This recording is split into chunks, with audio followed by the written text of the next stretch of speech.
Section 2 of The Dark Chamber by Leonard Klein.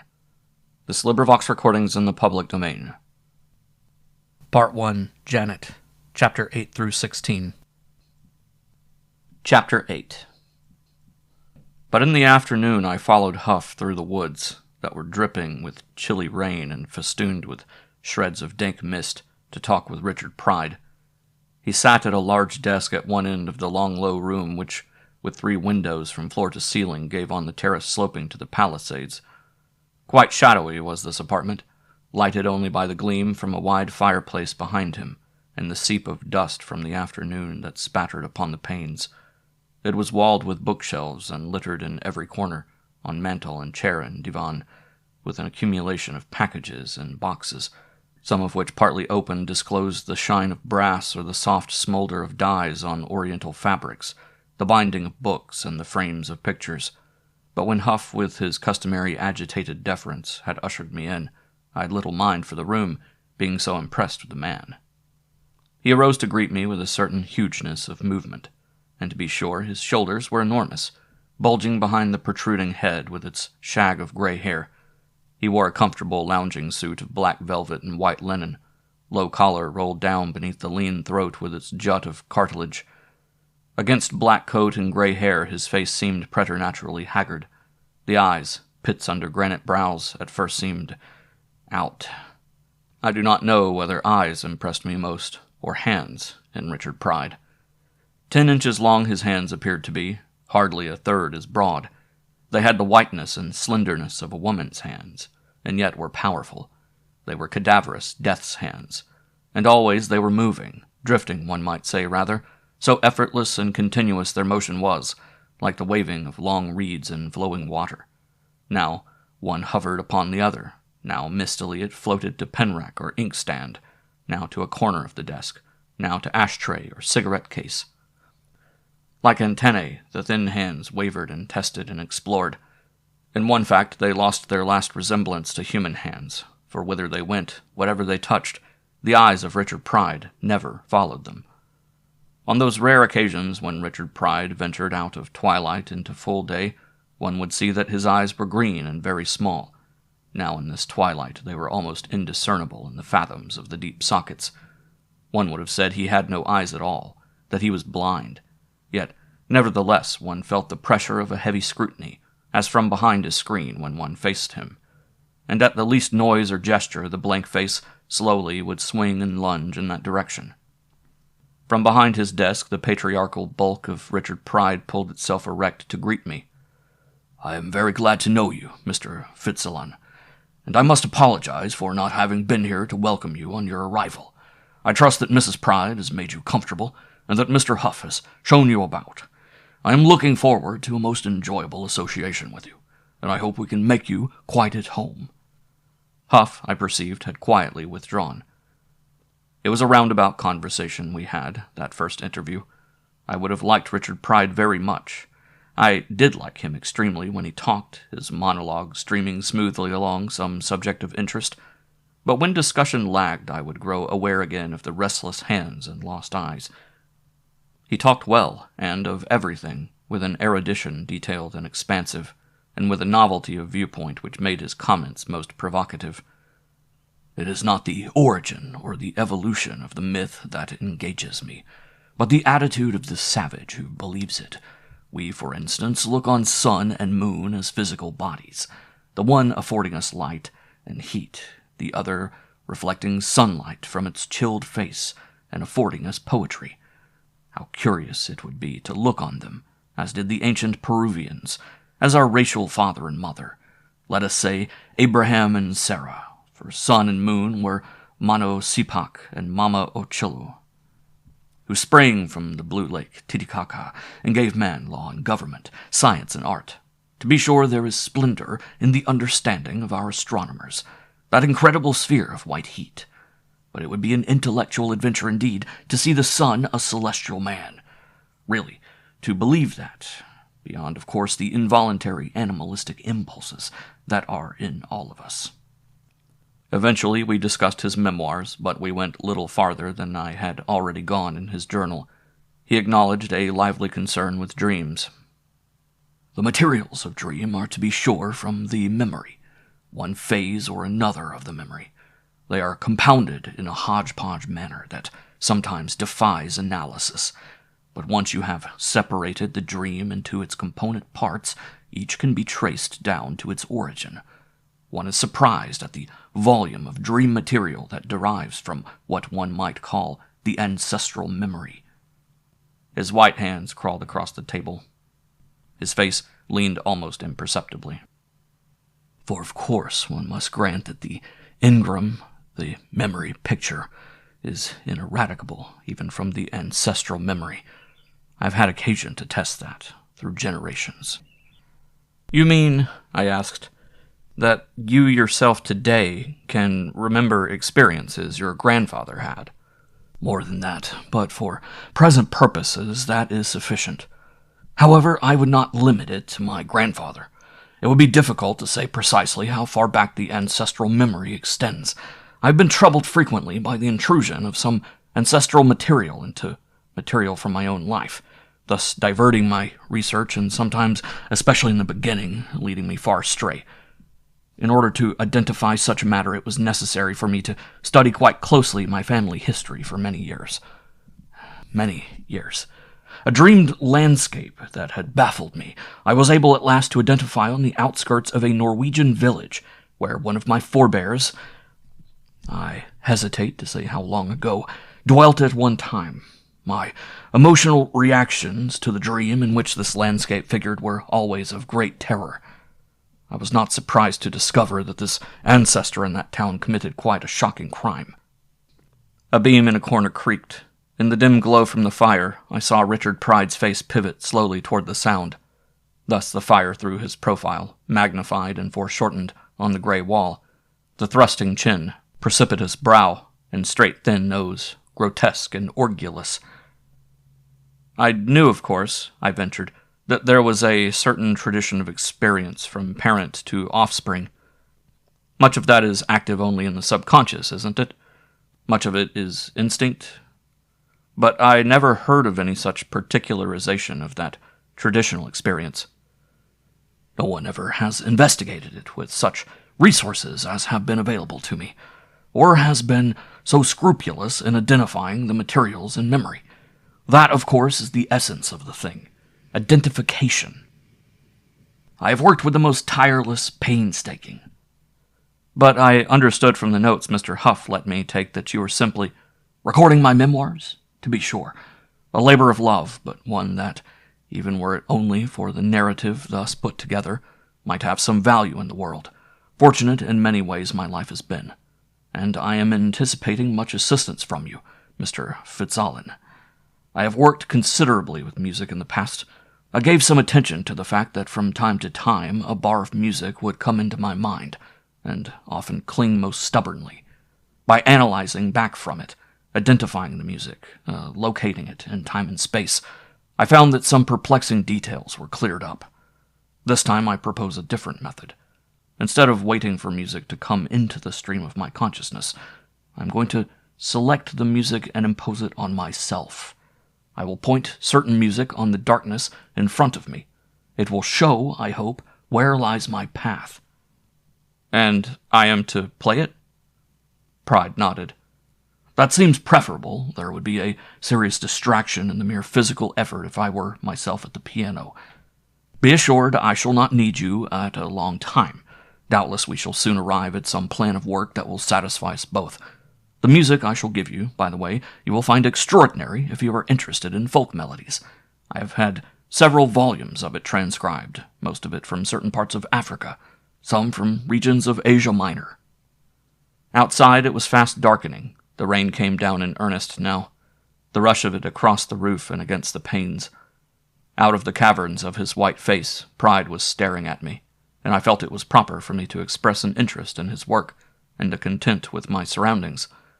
But I sat abashed, watching the sluggish pulse of blood in his temples and the long hands moving and never at rest, and wondering at the implication of something prodigious whenever he talked of his studies.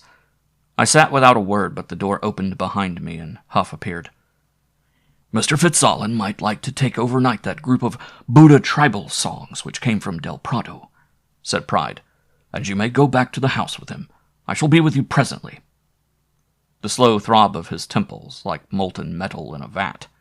It was the only sign of excitement, and the only suggestion of emotion, that ever came upon the chalk face of Richard Pride. Chapter 9. In the fortnight after the return of Pride to Mordaunt's Hall, while the doomed year dressed herself in October and stood for a little thoughtful in loveliness, I grew into my work in the new terms of my existence. My work with Richard Pride, and my work with Janet, and finally the exultation of long uninterrupted leisure for my work with Helion. The silences and the shadows, the candlelight and the stealthy tapestries of the manor house harassed me less with spectral fancies, and Todd kept to himself and his master, paying me little attention even when I would be summoned to the study. My work with Richard Pride, it was of course my living and means to the attainment of loftier ends. Nevertheless, it was itself in more than one way challenging. Whither Pride quested I could not say, and he made no confidant of me. But day after day, at odd hours, Huff would come to call me, and going to the study with manuscripts I had had already an opportunity to con, I would seat myself at the piano in the dim room, with a scant greeting to Pride, and play. The music was curious chromatic folk song that wailed or menaced, lusted or raged or groveled in superstitious terror, and with the stark melody I could do as I pleased, improvise upon it, embellish and develop it, blotch in a bass of grunt and thump and savage cacophony, or weave it through fugue or canon. Only through all these metamorphoses I must preserve the essential quality of the original song. Did I lose that my auditor would stir uneasily and ask for another piece? His quickness of response was amazing, and sometimes I was very happy working thus with him, feeling as not for years the increase of knowledge in me, learning again what could be done. Silently he would listen. Yet, much of the time when my improvisations did not disturb him, I would think he was not hearing me, hunched there over his table, his hands wandering. It seemed that this music strove like wind and fog until, through some sudden luminous rift, he would be gone in swift flight, into what distant spaces I could not know. From the taut trunk and plaster brow, in spite of the surviving hands that prowled in tether, the man had departed. There was no one in the room with me. The sense of another presence was remote, like the sense of fire on a hearth, long cold. At first the circumstances of my playing made me self-conscious, and I am afraid that I gave but wretched collaboration in the experiments in which thus blindly I was assisting. Then I was inclined from time to time to burst into laughter at the insanity of them, an inclination one glance at my auditor was well enough to quell. Finally, one evening, Huff took me into the sacks, and therefore I had no impulse to laugh. Row on row of them, in alcoves behind fireproofed walls and steel doors, through tier on tier, up spiral iron stairs and down long aisles to niched coign and cranny, we roamed the labyrinth.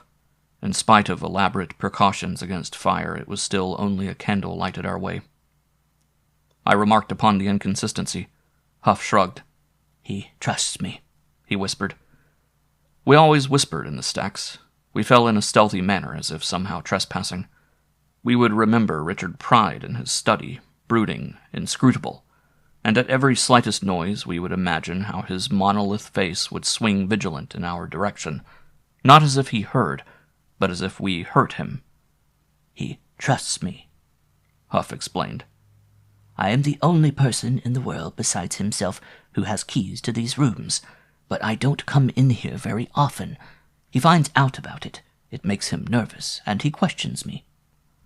Now I realized, as I had not been able merely in reading about it, the immensity of that index to his years and his seasons, week by week to his entire life, which he had described in his journal.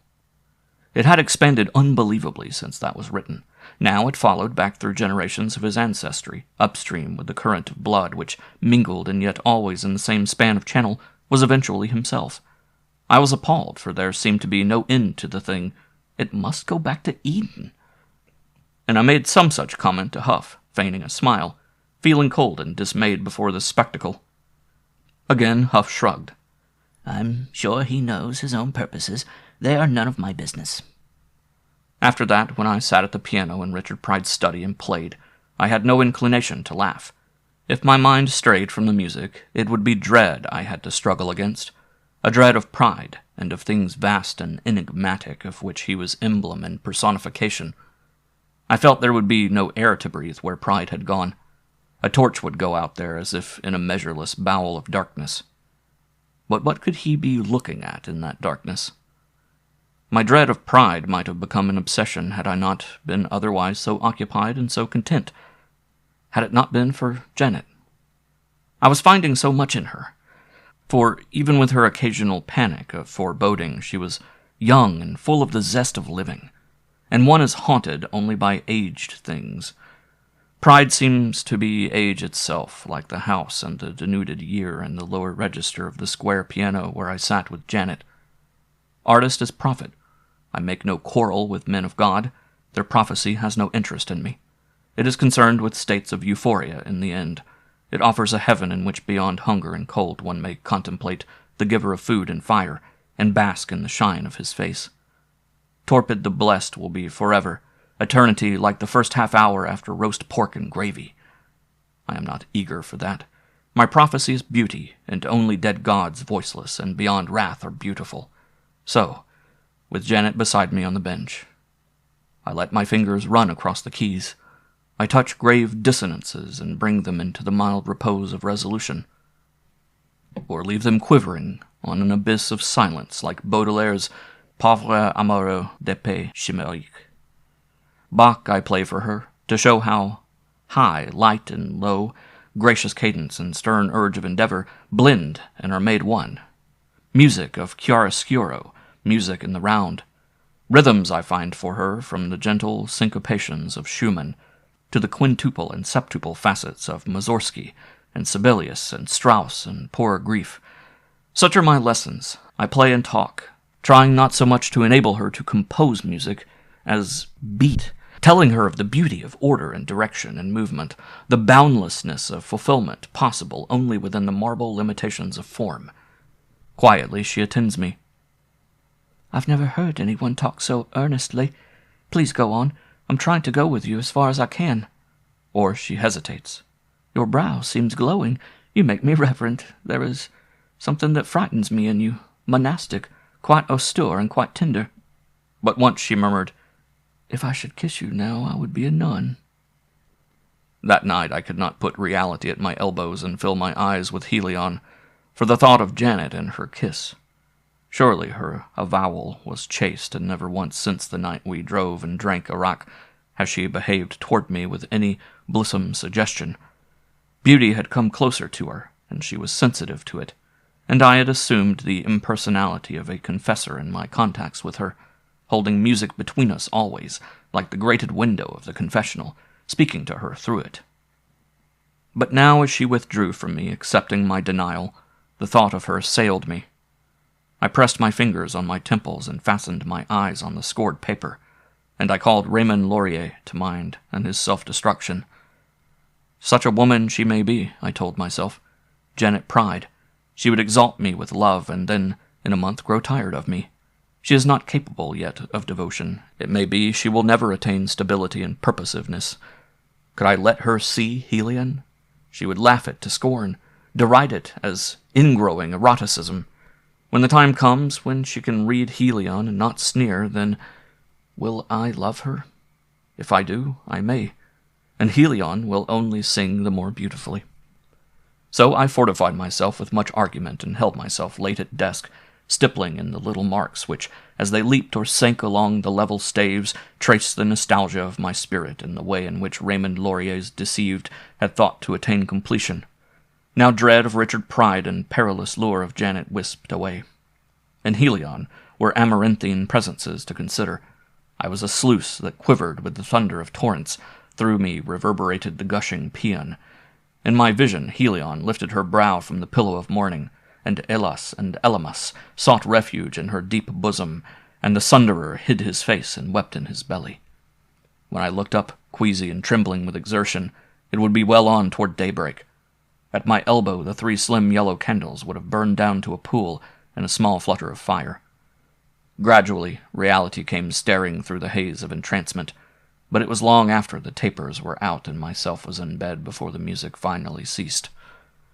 In the morning, when Janet was blithe and tender and curious, very curious, I would be tempted to show her what I had done. But the noonday counseled me, no, not yet. The time of her profession is far to come. She is but a novice. Then after noon sometimes we would go walking, Janet and I, full of the sober jocundity of the autumnal sun, the abounding cordiality which is none the less quite serious and thoughtful as primitive instincts, the satisfactions of harvest in and gleaning done and winter soon welled up in us. Or we would go driving along those superb granite roads that skirt the heavy-shouldered hills above the Hudson, Storm King and Bear Mountain and their brothers. There is the First Symphony, Janet. That is music. Here it sweeps through the lower strings. The celli lift their voices in earnest, proud crescendo now between the rocky shores, and a little farther down it slips into the mild violins, moving delicately, and fed by woodwind rivulets and the silvery glissando of cascades, celestial waterfalls. But eventually it straightens out. It leaves off dancing, and begins to march, and then you will hear the pomp of trumpets, music for warships to float upon, not to be spanned by puny trusses of steel and pylons of stone, until at last brass and strings agree with woodwind and rolling drums on the majestic tonic unison which is the ocean. Janet smiled. Sometimes I almost understand you, but you don't dance to such music. The mountains do, and the seasons. So at last back to Mordaunt's Hall. But every evening when the candles were lighted, when I came down to the long table, shadow fell over me. At the head of the table, silent and aloof from us, or discoursing often himself on matters strange and fantastic, sat Richard Pride, and by his chair now, never in the doorway, Todd. Across from me, Miriam stirred the pool of lie at her heart, glancing at Pride with an expression half quizzical, half contemptuous, and always peculiarly challenging, or at Huff, that husk of a man in whose eyes persisted nevertheless a vindictive ember. And Janet and I would look at each other, and although we never mentioned it, I felt that at such moments she would have recalled to me her prediction of catastrophe, and I would not have had the assurance to gainsay her. Chapter 10. Dinner at Mordaunt's Hall. Del Prado will be here next week, says Pride on one of our expectant silences. The pulse in his straight temples boils thickly. I am very eager to see him. I believe he will have much of interest to report. He has been 2 years now in Abyssinia. Indeed, you think highly of him, I believe. I remember him well. Miriam smiles. He is a brilliant young man, and if not so cautious as he might be, at least energetic. He gave me invaluable assistance in the matter of Lucy Martin. There, Mr. Fitzalan, is one of the most baffling episodes I have ever encountered. I searched through all the circumstances, trying to find some explanation, and beyond what might seem most extravagant, even macabre, I could find none. It was the nearest I ever came to murder. I was 6 years old. Lucy Martin was the daughter of an Episcopal clergyman who reached a station of some importance in his church. He was coadjutor bishop in a Middle Western diocese. There was a vein of madness in his family. One of Lucy Martin's brothers became a drug addict and disappeared. Another was a kleptomaniac and was arrested several times. Lucy Martin was the brightest and healthiest of the children. My own memory of her is that of a charming, amiable maiden lady of perhaps 40, a woman children went to at first sight. She attended college in the East. Home after graduation, she was much courted, and eventually she became engaged to a young man prominent socially and well-to-do. The match was regarded as most fortunate. The boy and girl were devoted to each other, and the wedding was announced as an event of the season. In the cathedral, the service was to be performed. It was crowded with guests. Dr. Martin fretted in the sacristy in his vestments. The groom's party was late. When Lucy Martin had waited 20 minutes, word was brought to her. The groom had shot himself. No one suspected that Lucy Martin could have been in any way to blame. It was agreed that the young man was worrying over some secret misdeed and dared not face confession of it or exposure. Lucy Martin collapsed. Convalescent after a month, she went to Europe and spent some years in Paris, engaged in various studies. I have remarkable data concerning her activities during this period. Before she returned to America, 2 episodes brought on a nervous breakdown, which kept her long in a sanitarium. Not, mind you, that any hint of insanity was ever breathed against her. It was a case of psychasthenia, following shock, and there was ample reason for it. First, a girl with whom she had been living and to whom she was extremely attached took poison one night when Lucy was out, leaving no more explanation than had Lucy's fiancé. In this case, a possible motive was found in an unhappy love affair, which the girl had suffered a few years previous, and from which her companionship with Lucy had been apparently her chief refuge. And then Lucy herself was the victim of an attack on the street, in broad day, by a man of her acquaintance, a writer and antiquary with whom she had been working. They were walking together just before noon without the least quarrel or disagreement. He drew a knife and slashed at her. She struggled away, and passerby overpowered him. He was held and adjudged insane, and possibly he died long since in an asylum cell. The face of Richard Pride inclined slightly as he raised his cup to his lips. He had fallen into the habit of addressing himself to me at dinner. He had deferred to me in a gesture of hospitality at first, and now he directed his thought to me often by name, always by the protrusion of his chin. The beaded deep sockets would veer and confront me, and I never grew used to them. It was not being stared at, yet it was being faced, by blind intelligence. The impression is hard to define, and now as Pride sipped I could not take my own gaze from him, but I was sensible of the usual fixations about our obsessed table in the candlelight. Janet, I knew, was regarding me, and Miriam's scrutiny was upon Huff, and the secretary panted in his confusion. Meanwhile, Dr. Martin, scandalized by the misfortunes that afflicted his family, retired from the active ministry. Eventually, Lucy Martin came to New York, and being compelled now to support herself, undertook to conduct a day and boarding school for very young children of the better class. I have mentioned the assuring manner she had with children, and she seems always to have loved them, and far in advance of the time she organized classes in which play and instruction were skillfully combined. With her social connections, and commended not only by her remarkable education, but also by her acknowledged graciousness and charm, she made an effective appeal. Her school was soon filled to its capacity. I was one of the pupils. Now, you have probably made your own conclusions as to what led to the suicide of her fiancé and her dear friend, and the impulsive attack on her by another companion. Some sadism in her nature which tormented her victims to the point of homicidal frenzy. But what happened one April morning, perhaps 3 years after she opened her school, discounts such an easy explanation. Remember, she was at this time a thin, slightly graying, gentle woman of nearly 20 years, quite virginal and quieting, keeping much to her own company in her leisure and apparently most interested in the 100 youngsters who were her charges. In turn, we were devoted to her. We competed with each other in bringing her childish gifts, flowers and candy. We obeyed her for love and not fear, because no child was ever punished in her school. None of us was more than 10, and there were more girls than boys among us. That morning, Lucy Martin was giving us the usual story talk with which our day began. It was a blithe, sunny day filled with the singing of birds in Central Park beyond our windows, fragrant with young buds and sprouting leaves. I remember growing restless in my seat, inattentive to the story, fidgeting with hands and feet. A little girl across the room began to whimper. One of the teachers who was standing in the rear tried in vain to quiet her, and at last led her out into the hall. My blood seemed rebellious somehow. I felt as if I had a fever, and, recalling the coming of mumps the winter previous, I felt of my cheeks. Dots swarmed in my vision. I was growing aware, in the gradual, uncomprehending way of childhood, that something was the matter with me. The air was thick and hard to breathe. The voice of Lucy Martin lay across it like brass rods. The windows were aching blurs. Toward the front, a boy stood up, his chair scraped back on the floor. I saw him making his way toward the aisle. Something beat like a vast laboring heart. Now other boys were getting to their feet, and girls too. I could hear them all through the room, and an impulse seized me to follow, and all I could see was Miss Martin. Pride sighed.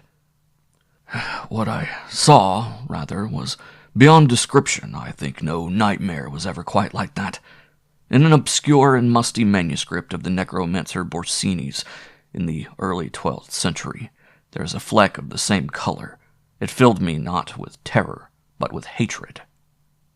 The rest of the story is, practically at least, beyond my memory. What I remember is odd enough, but relevant only in the most fantastic way. What actually happened is that every child in the room, that mild, peaceable morning, arose and thronged as if by signal against the platform. They were at Miss Martin before the other teachers could intervene. Men came running in from the streets and helped wrench the little beasts from her, beating and kicking them back. Miss Martin had fainted. She was seriously injured, too. She had been bitten at the throat and on her arms and shoulders and legs as she tried to ward us from her. But I remember awaking again into the brightness of the April morning, much confused by the horrified running and calling and sobbing with which the school was filled, and by my own bruises and cuts and rent clothes.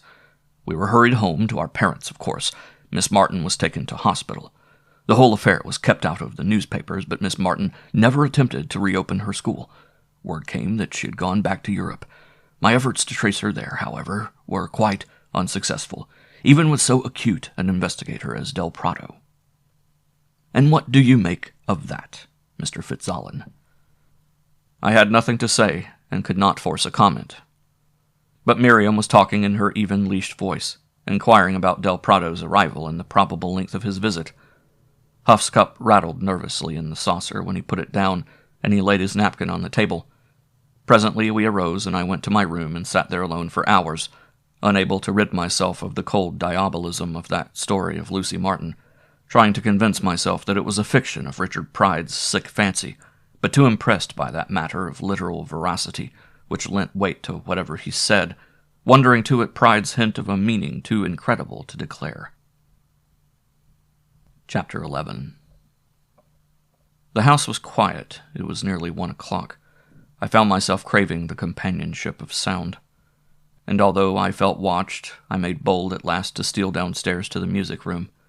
A few charred logs were still smoldering in the fireplace. I put a stick of maple on them and watched the new fire leap, holding my chilled fingers to it. Then I went to the piano and played, very softly and for myself alone.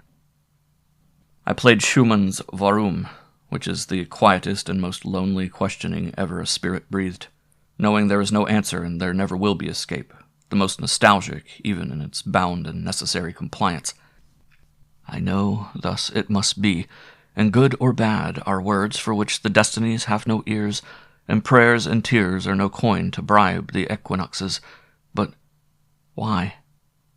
Then I found in my fingers the mild drifting that is so misnamed arabesque, but it did not satisfy me, and presently I was playing Brahms' Wiegenlied, and from that it was not far to Berceuse of Chopin. So I meditated what sensitive contours the minds of men assume when they address themselves to children, and how men never do outgrow themselves the mother hunger at the knees of darkness and under the pain of impossibilities. And I remembered the song from Hansel and Gretel and played it, braiding new melodies about it out of my own disappointment and sorrow. But when I had looked a little into the fire, I touched the grave, assuring affirmation of the Arietta in C, in the last sonata of Beethoven, that declares, in spite of thwarted hopes and lost endeavors, the goodness and beauty of life and the triumphing soul of man. And I played it through to the end, taking comfort in being so near him whose tribulations were devastating and whose will, nevertheless, so resolute. After the last echo of that music had ceased to tremble in the wires, I arose and started, wearily now and not downcast, confident I would continue to the completion of many dreams, toward the door. There stood Todd. He stood in the doorway regarding me with the small, cruel eyes glinting now and then in the glow from the fire, and I stopped short with surprise. That was unfortunate, perhaps, although it is hard to believe he was affected by so small a token. When I put foot forward once more, he rumbled a menacing growl, and, unable to see distinctly, I imagined his tusks bare and his back bristling. As I approached, the growl became a snarl that halted me at last with actual fright. Quite obviously, Todd did not intend to let me pass. Apparently no less, he did not intend to molest me in the music room. There, in the door, he waited. I spoke to him pleasantly and ventured another pace. His response was another snarl, and his ears lay back on his head. I tried command, ordering him away in a voice harsh as I could manage in that hushed place, and was no more successful than before. I drew up deliberating, uneasy at this queer beleaguerment.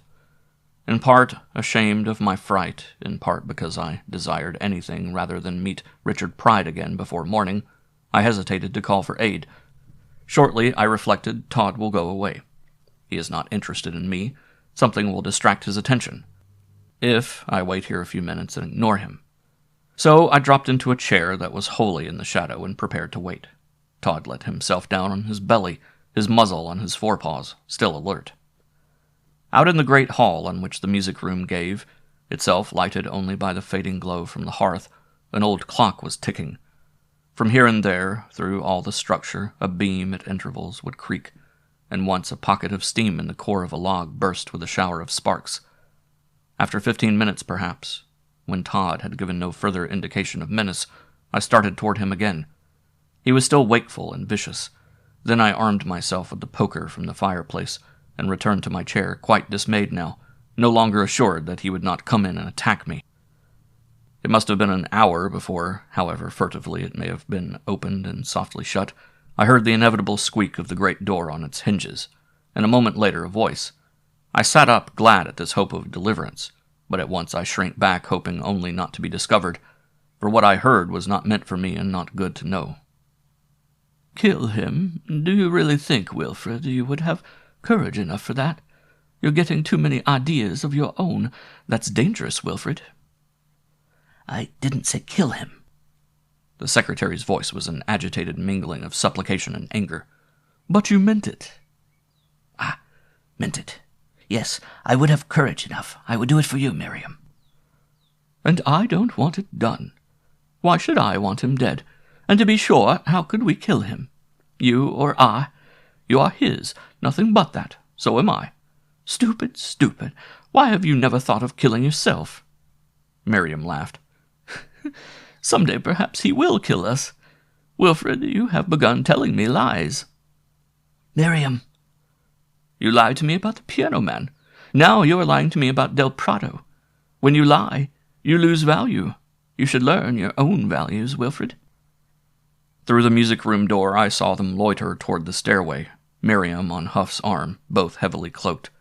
They did not perceive the shadow of Todd in the door. They could not see me, and I pressed into my chair, and Todd lay facing me, ceaselessly vigilant, without turning his head once toward the belated homecomers. "Yes, I lied to you." Huff was calm and strangely vigorous in his desperation. "Haven't you lied to me?" "Not in the least. About the piano man." And that, I mused, must be I, a rather sarcastic commentary on my artistry. "How do I know?" Huff blurted. "You have lied to me, but it doesn't matter. The time is past. Now I want no more lies, no more of this bickering malevolence, no more deception. I want no more of him. Oh, Miriam, I love you." "Are we back again at that? Wilfred, must I give you a memorandum in writing or make a phonograph record of it? I don't love you. I never have and never shall." "You are to blame," the secretary challenged, rising to a pinched, hysterical forte. "Miriam, if you did not love me, why did you—" The slick of a whip across soft skin cut short Huff's recrimination, and his pronoun ended in a cry of pain. Wretchedly, I writhed in my chair and pressed my hands to my ears. Twice came the cry again, and the sound of a scuffle. Then, just as I sprang to my feet, decided at least to prevent any killing that night, and almost before my eyes, the noise ceased. Quick steps ran up the stairs. At the foot of them, I could see now, stepping nearer the wall, stood Huff, leaning heavily on the balustrade, his head hanging. As I watched, he shook with a convulsive sigh. "Ah, Miriam, Miriam," I heard him sob. For quite a long while he stood there, and then he sat down on the stairs and put his head in his hands, a pathetic childlike gesture of hurt and bewilderment. At length he in turn went off upstairs. I had quite forgotten his words, feeling so deeply the pathos of him. Now that he was gone, I remembered what he had said.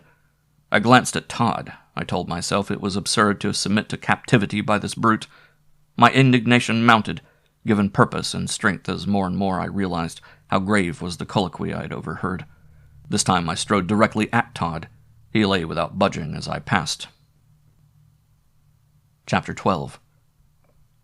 The east was graying as I pulled off my clothes. Now what should I do, I wondered. Should I tell Richard Pride what I had overheard? It might be unnecessary to warn him. I could not imagine Huff ever wetting his purpose to the point actually of murder, not at least without Miriam's connivance. In this she had refused him in terms too acerb to be doubted. It might cause more trouble than not to tell, I pondered. And then the idea of taking such news to Pride filled me with dismay. I had never seen him angry. Enrage in that enormous body behind the lemur face and the crawling hands would be terrible to see. On the other hand, I could not stay at Mordaunt's Hall without revealing what I knew of Huff's tendencies. There seemed but one recourse for me, to quit the place. Would that mean quit Janet? It need not, and yet it might. Exhausted, I fell into a heavy sleep. When I awoke at noon, it was with my resolution taken, so that I put a few manuscripts into my bag before I went downstairs to a late breakfast. Janet was at the table. How white were her cheeks and gray her eyes. How worn with anxiety she seemed. She was the image of suffering, and I put aside my own forebodings and inquired about herself. "Good morning." She gazed at me earnestly with the singular sweetness of expression that now and then came near shining on her face. "Last night I dreamed Beethoven.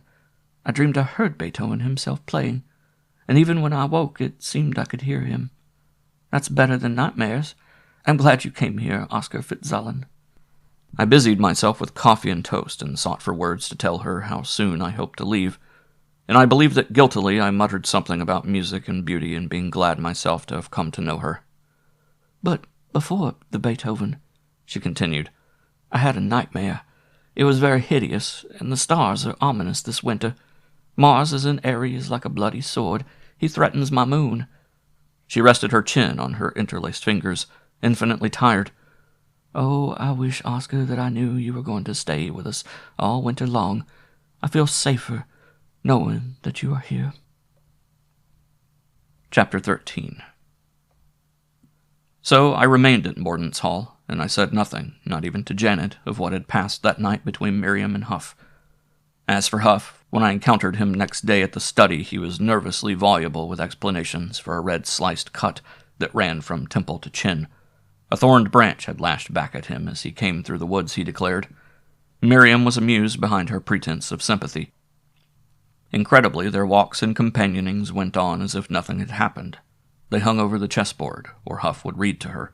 Poems of T.S. Eliot, Don Juan over and over again, The City of Dreadful Night, the scabrous fantasies of a narcotized Norwegian of whom I had never heard, while she stared at him. Del Prado came one afternoon as I had come, and we met him at dinner. He was what might commonly be called an ingratiating personality, meaning by that, of course, shallow, one reliably not to distress you with original ideas or attitudes. Spanish-American by birth, he had been long in the United States and spoke an easy vernacular English with only enough accent and that carefully cultivated to match his mustache. He was adventurer and rover and shrewd opportunist, and it was evident from the first that we would not agree. Miriam knew him from a previous sojourn at Mordaunt's Hall. Remembering Huff's insinuations, I watched her curiously when she greeted him, but there was nothing to betray any communion between them. Huff was surly, and I, understanding more fully now, could see he was jealous. But then apparently Huff had been jealous of me, the piano man, and surely Miriam and I had never had more than 3 words alone together. Janet was excited over the new arrival. She dressed for the occasion and was radiant, in a buoyant mood, responding to the Spaniard with a sophisticated flippancy. Our dinner table, for once, became almost gay as Del Prado redoubled his compliments to the women, catching kisses at his pursed lips and tossing them ravished into the air. He was overflowing with anecdotes of travel in foreign places, such as Pride, I felt, would have given little heed. The eccentricities and oddities which seem ludicrous to a man who thinks everything alien is, simply by reason of its difference. Pride listened. Perhaps he was amused, not at the anecdotes, but at the man. One could never say. We clashed, Del Prado and I, soon enough over jazz. "If you'd play something light, we might dance," he proposed. You'd never believe how hungry I got among those niggers for some good snappy jazz. There was a jazz band on the boat, and I couldn't tear myself away from it. Valgame Dios. I danced from Cherbourg clear into the customs house at Pier 49. He glanced at Janet with an invitational smile. Oscar, she began, but then she hesitated. I don't suppose you know any jazz? They vexed me, both of them, but I tried not to be rude. Unfortunately, I don't. Perhaps I'm rather pedantic, but I don't like jazz. A phrase of a black-bottom melody that I could have played blindfold came through my head from the reeking years of my drudgery in a cafe orchestra. I could almost smell the food, nauseous and steaming. I thumbed the melody on the piano, drew my fingers down the keys in a shrill glissando, slammed shut the keyboard, and swung around. Really, you must excuse me. Del Prado laughed, his good spirits tinged with sarcasm. There is art. We must apologize. He laid his finger mockingly along his nose. Pardon me. I didn't mean to offend you, Fitzallen. But abroad you know they consider jazz the great achievement of American music. It makes me laugh sometimes to see our highbrow sneer at it, and the French, who possibly know a little more than we, admire it. Of course, not all Americans do sneer at it. Janet looked at me sharply, annoyed, it would seem, at my refusal to play. There is Gershwin, I believe, Oscar, that he's considered an excellent musician. Why, jazz is even getting into opera. I don't think American music will reach great altitudes by way of jazz. I spoke quite indifferently, although Janet's championing of Del Prado surprised me. In the first place, jazz is not a particular kind of music. You get jazz when you play any score with saxophones, muted brass, and a banjo or two. Jazz is simply a burlesque manner of playing, and the music jazz orchestras select will usually be found beneath contempt. Well, I wouldn't mind having some of Irving Berlin's money, Del Prado observed. I'd just as soon be beneath some people's contempt. I don't think the American public believes him very contemptible. I addressed myself to Janet, rather. Yes, perhaps you're right, but all you prove is the superficiality of the American public, not the nobility of Irving Berlin's music. I'll grant that jazz is the most original contribution we have made in music. Likewise, the comic strip is our contribution to art, and the leg show our contribution to drama. These are hardly things to boast of. There's fun in them. Why, for heaven's sake, object to fun? Why is it so sinful to laugh? Del Prado, more and more hilarious as I grew serious, sinned at my expense. You artists are Puritans of the rank kind. You like aesthetic witch-burnings and inquisition. You never laugh. On the contrary, I snapped. The best of art is capable of laughter. Doubtless not the maudlin belly laughs of a Harlem black and tan cabaret, no smutty guffaws in it, but a laughter no less blithe. There's humor in Till Eulenspiegel, and in L'Apprenti Sorcier, and in Ravel's Ma Mère l'Oie. Then as Del Prado smiled and winked, I lost myself and was off in a torrent. There is no reverence in jazz. One never feels any compulsion to leave off chatter, to refrain from a cough when jazz is being played. It is so much a commercial product that it impresses one no more than the presence of a new flivver or a carton of highly advertised soap. It is to Strauss and Sibelius and Brahms as the comic strip to Goya or Daumier. But when one listens to Strauss or looks at the drawing of Daumier's, one is quieted and exalted. To be sure, one may smile or even laugh, but it is a different and a chastened laugh. In any artistic effort that is earnestly conceived and skillfully wrought, there is reverence. But in American music... Jazz, Father Fitzallen, Del Prado interrupted with a clowning sign of the cross, is how you feel after a confession. It's like a cocktail and Sunday dinner after Mass and a sermon, and people are rather tired of sermons. People like to shake a leg now and then. More tinkle and less blah. The only sacred relics left are bottles. God give us a laugh. He, too, addressed Janet, and she was pleased to smile at him. Like a lonely crow, I hung that evening on the edge of my chair, my nerves frayed with vexation and embarrassment and doubt, longing to be away and yet hesitating to brave all glances should I leave too soon, trying not to watch the gay reciprocation of Del Prado and Janet, aware that spitefully she was ignoring me, and yet unable to keep my eyes from her. But at last, when Richard Pride made his excuses, I took my departure under cover of his. Halfway upstairs, I heard a burst of merriment from the music room, and I knew it was a quip of the Spaniards about my earnestness they laughed at. And I had a wild impulse to return, to be rude and insolent and provoke Del Prado into a quarrel, and then get satisfaction with my fists. But I went to my room and closed the door and threw myself into the chair at my table. Chapter 14. Reverence in art, and reverence, too, no less in love. It is not possible to argue against the cynic. There is nothing in the world more devastating and unanswerable than a sneer. It provokes one into the assertion of creeds, and then one is undone, for creeds are founded on aspirations and ideals, and can be sustained only by faith.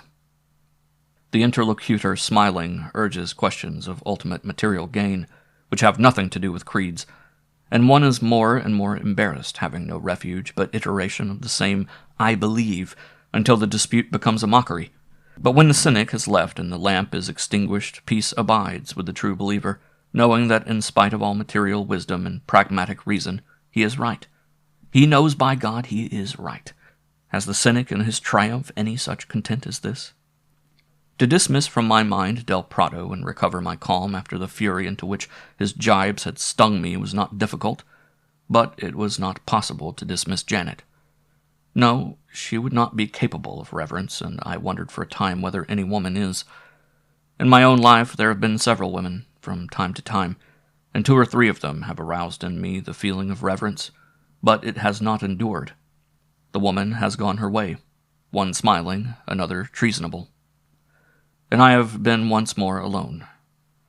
In Raymond Laurier's life there were many women, and in the end but one, Woe, who had inspired him to his vision of Helion. I mused on my last meeting with her. From one trivial romance to another she had gone, while he adored her. She would return, a draggled, used, blasphemous thing. There would be ugly scenes, and they culminated when she left him finally. For 2 months the two were apart, she in one musty orgy, he besotted in liquor but dreaming only of her. Then she returned, on his promise to permit her lecherous divagations, in consideration of the beauty she gave him in spite of them. That was suicide. In a shoddy Hell's Kitchen lodging-house, Raymond Laurier took a room, spent an evening with his few poor affairs, and shot himself. And Woe, I found, 3 years after that, in a Harlem joint. She had grown fat and sweaty and reeked of cheap perfumes. She guffawed. "When I get 20 pounds heavy, I'm going to Brazil, where they like them juicy." And she had a box crammed carelessly with Raymond Laurier's unpublished manuscripts, among them Helion. She was drunk when she gave the Helion to me. Otherwise she might have had no compunction about parting with it, but she would have demanded money to buy more gin. No, women are not so frequently capable of constant love as are men. Indeed, the feminine character is quite incapable of constancy, for is it not true that in those rare instances in which they have loved more devotedly than men, they have been more virile in temperament, with the qualities of purpose and concentration which are essentially masculine? So I reflected. It is woman's part to give, and she is tempted to give again and again, valuing her treasure by the number of men who seek it, while it is man's part to receive, and he values the gift by its exclusiveness. Thus it comes to pass that a great artist could say, "The great man is the lonely man." The great man is the lonely man. Nevertheless, the greatness of Raymond Laurier was in fervency of his desire for a companion to end his loneliness. My pen sputtered idly across a stave, on the letters of a name, playing at that silly game of musical solitaire. I made a melody in C-sharp minor. Up it lifted, fond and caressing. Questioningly it hesitated for a long beat. Then with new faith it leaped exultantly once more to a minor cadence, no longer dubious or sad, but white and shining, and thrice tender. So very lovely I found it that it drew me out of my lucubrations, and I began to sing with it, letting it fall instead of fly, modulating with it through a prism of glittering Debussy harmonies, coloring it red with the brass, and blue with strings, and yellow with oboe and viola. It could be morning star or hesper. It could be the thrusting of young plumules of corn in the dun fields of early June. It could be the rustle of June grass dying in October, brown along the sere meadows. Yet quickened, springing in triplets, it could be so madly blithe and eager. The moment when one draws breath for the pen. A melody, 10 notes on a name, Janet Pride. Chapter 15. I saw night come that stricken afternoon, autumn's end with the earth at last sleeping, and the trees shrunk and puckered and stiff with cold. Night with a turban of vengeful black knotted across her brow, night with her slow hangman's stride, began not long after noon to lift out of the north, and what was in her eyes I could only imagine, for I could not see them. The head thrust forward, and the face averted, and the shoulders below. But the hills heard her steps and turned to watch. Snow was in the air, the smell and apprehension of it, damp and cold. All afternoon I fretted uneasily in my room, unable to rest or work, or think of anything but Janet. Astoundingly, Huff sought me out and stood shilly-shally at my door, for what purpose heaven knows, for I turned him irritably away. Miriam kept to her room, devising what magic for what sinister end. I had spoken to her once at luncheon to ask where Janet might be. She told me that with Del Prado Janet had gone for a drive. When it should have been sunset, the first flakes of snow came quivering down, and ere the light was entirely veiled, the ground was covered. The trees were creaking in the growing wind. At my window I sat and watched, without a light. I had no appetite for dinner, and ignored the summons of the deep-throated gong the little negress struck, that seemed to creep through the dark corridors of Mordaunt's hall, like an old granny appearing and rapping at doors, and plucking at one's sleeve. The wind was howling now. Thus the night breathed, and the white snow piled up on the sill against the pane. When it was 10 o'clock, I arose and drew on coat and galoshes and went downstairs. I met nobody. I met only the night that burst sprawling into the hall when I opened the door, blinding me with sting and snow, whipping away my breath, slicking the sharp flakes down my collar to my very chest with a deafening bellow. But I leaned my head into the blast and slammed the door behind me and was alone with it, and caring not at all whither I went, I struggled across the lawn. Knee-high sometimes the drifts were. My trousers were wet and my feet soon numb with cold. I opened my mouth and let the snow melt on my tongue, tasting queerly of frozen bark, pungent chill that dissolved almost without moisture. On the boughs of trees strained taut the night fiddled with a giant bow. I thought of Berlioz, would-be giant with his dream of colossal orchestra, strings by the hundreds and brass by the score, a battery of pianos and a whole forest of woodwinds. Here was an orchestra with basses lofty as oaks and valleys for trumpets that roared with the breath of a blizzard. Through wood and valley I stumbled on, my head into the gale, my cheeks stiff and dripping, my hands and feet quite insensible. And I thought of Beethoven storming across the hills in his tempests, chanting his symphonies with the rain in his hair. What symphony would he be chanting tonight here at Mordaunt's hall? The limbs of the elms and hickories flailed and tortured above me. The spruces groaned and bent. The snow swept almost level across bare places, and whirled up into my face in whistling clouds, and heaped in sinuous drifts across my path. Up-reeled white ghosts out of the snow, leaping and writhing and pointing and falling at last, strewn into the engulfing white, spread into nothing. I crossed a bald knoll with granite lip that I recognized, half a mile from Mordaunt's hall at least. Into a dozen stone walls hidden by the snow I blundered, marking the acres. Then I groped out of the woods into a clearing, and, in a diffused essential luminousness that fell with each flake, I saw Richard Pride and his dog Todd. They stood not witting my approach, and I stopped too with surprise. The very night in its delirium seemed to draw back from them aghast. The gale hushed, and the snow fell away on each side. And yet it was nothing horrible in the mere gesture they were doing. They fronted each other. I could not see Pride's face, his back toward me, but he was slightly crouching, arms extended and hands reaching, the fingers spread and crooked, head deep between his shoulders jutting forward. I could see the face of Todd crouching himself. His lips were back over blazing fangs, his yellow eyes were mad. Thus they stood in an attitude fierce enough, but not precisely horrible. But from the terror of Todd, who saw what I could not see, from the terror of the very blizzard that likewise saw, I felt a nameless horror such as I never felt before.